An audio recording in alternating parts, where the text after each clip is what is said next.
Bismillahirrahmanirrahim. Assalamualaikum warahmatullahi wabarakatuh. Today we will present about our mind map about alternating current.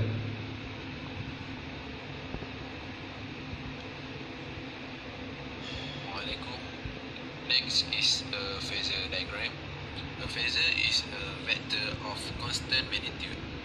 It is rotating in an anticlockwise direction with a constant angular velocity. The rotation of a phasor will generate a waveform. The length of I represents the instantaneous current or voltage of time. Second is an arrow point or radius is represent the current or voltage at maximum value. When arrow completes one round, it means that current or voltage has undergone one cycle of change.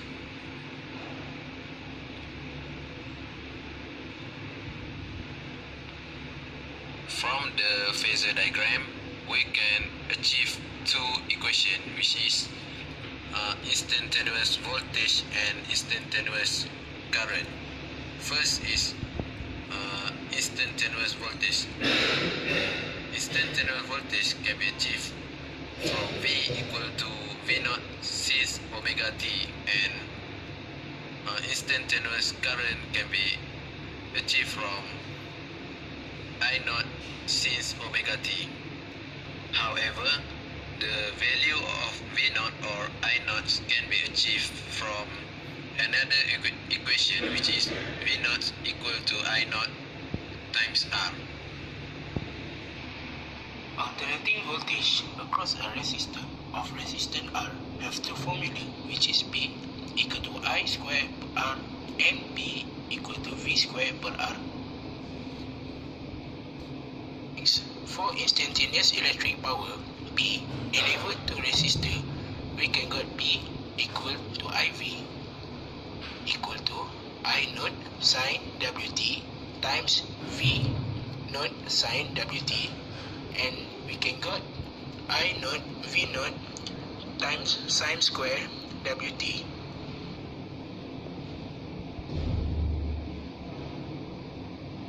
The graph of instantaneous power P varies with the time. We can notice that power does not below negative region and power received by resistor always positive. Lastly, power received is totally dissipated as heat. Furthermore, average power P average received by resistor is given by P average half I naught V naught. Then we may also write P average half I square naught R or P average half V square naught per R. Next, power dissipated by resistor in form of heat is P equal to IV, or we can change it to dQ over dt, and for Q is Q integrated T2 T1 P D and T as heat is produced in the time interval between time 1 and time 2. Last but not least, RMS value of alternate current is the alternate current flow through resistor of resistance R. It is produced every second by resistor. We also can replace alternate current to direct current, as direct current also produces heat as flow through resistor. However, direct current also produces same amount of heat per second as alternate current. So we can get power produced by IRMS is equal to power produced by alternate current. RMS value of alternate current is equivalent to direct current, which produce same power dissipation in given resistance. And high. Okay, now we will proceed to the inductors in alternating current.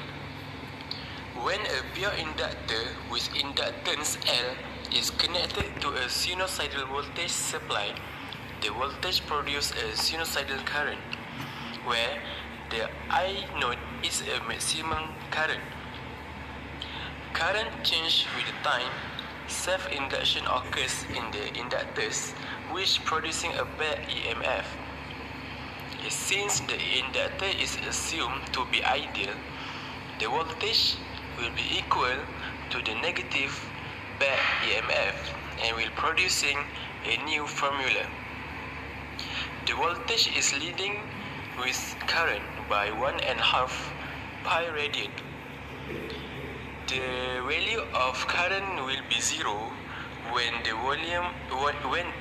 voltage is maximum, and the voltage will be zero when the current is maximum. Alright, now when the alternating current flows through a pure inductor, the current will experience some opposition even though there is no resistance. This will arise due to inductance possessed by the inductor, which called inductive reactance. Okay, now for the power, there is two types of power. The first one is instantaneous power, and the second one is maximum power at instance.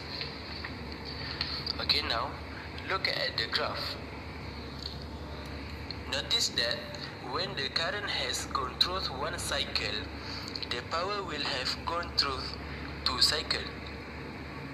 The power has two regions of positive value and the two regions of negative value, which the area of positive region is equal to the area of negative region.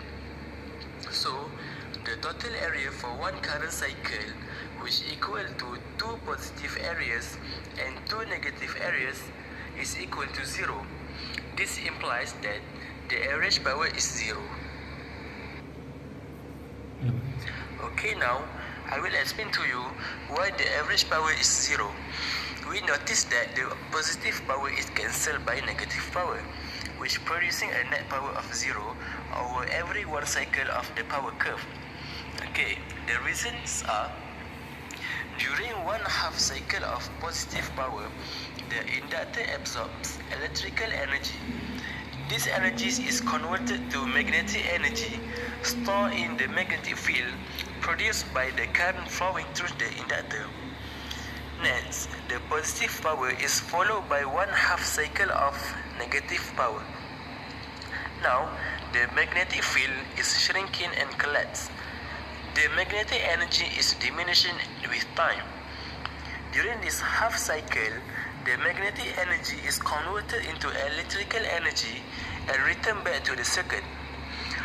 And the next one is, over one power cycle, the energy of the system undergoes transformation from one form of energy into another without any loss to the surrounding, which means electrical energy to the magnetic energy, and the magnetic energy transformed back to the electrical energy.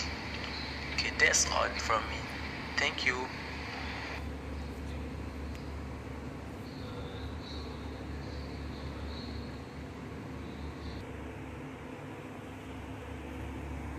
What happens if you put a capacitor through an AC circuit? The applied voltage of an AC circuit will keep increasing and decreasing. So the capacitor charge will change directly proportional to the changes of the voltage, increasing or decreasing respectively. So the charging current is directly proportional to the rate of voltage across the plates of the capacitor. If we look at the AC capacitor phasor diagram, at 90 degrees, the applied voltage is neither increasing or decreasing.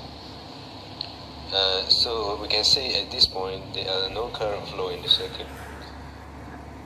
At another angle, at 180 degrees, the slope or the gradient of the voltage is negative. Thus, we can say that the charge of the capacitor flows in the opposite direction. As a conclusion, the instantaneous current is zero when the applied voltage is at maximum or vice versa. So what is the relationship between the voltage and the current in a capacitor circuit?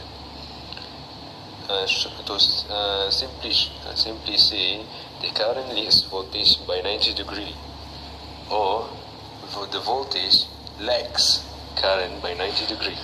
Current in this case is half pi radian. So to find the root mean square value of current and voltage, the root mean square is equals to the I naught per the square of 2, the root of 2, while the root mean square of voltage is equals to V naught per the root of 2.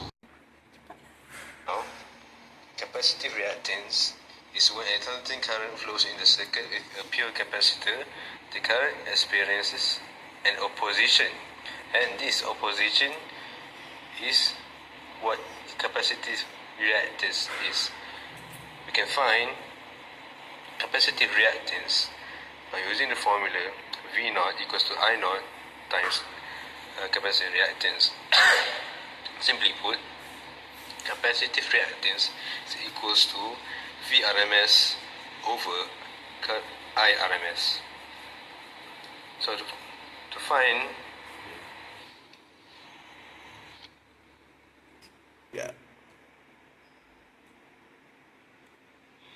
Next, we proceed to the rectification of alternating current. Rectification of alternating current is the process of converting an alternating current to a direct current. The electronic component which rectifies alternating current is known as rectifier. One of the rectifier is a diode. As you can see from the figure, this side is known anode, while the other side is known cathode. The main characteristic of diode is when anode is positive with respect to the cathode, the current flow through diode, while when anode is negative with respect to the cathode, the current cannot flow through the diode. Rectification of alternating current can be divided in two categories, which are half-wave rectification and full-wave rectification. Half-wave rectification is connecting a diode in series to resistor. As you can see from this figure, the connection between diode and resistor in a series. This diagram shows the circuit which achieves full-wave rectification and is known as rectifier bridge circuit. There is connection for diode and a resistor acting as an electrical loop in this circuit. Next, smoothing by capacitor. Smoothing the voltage is the process of reducing the fluctuation of the voltage.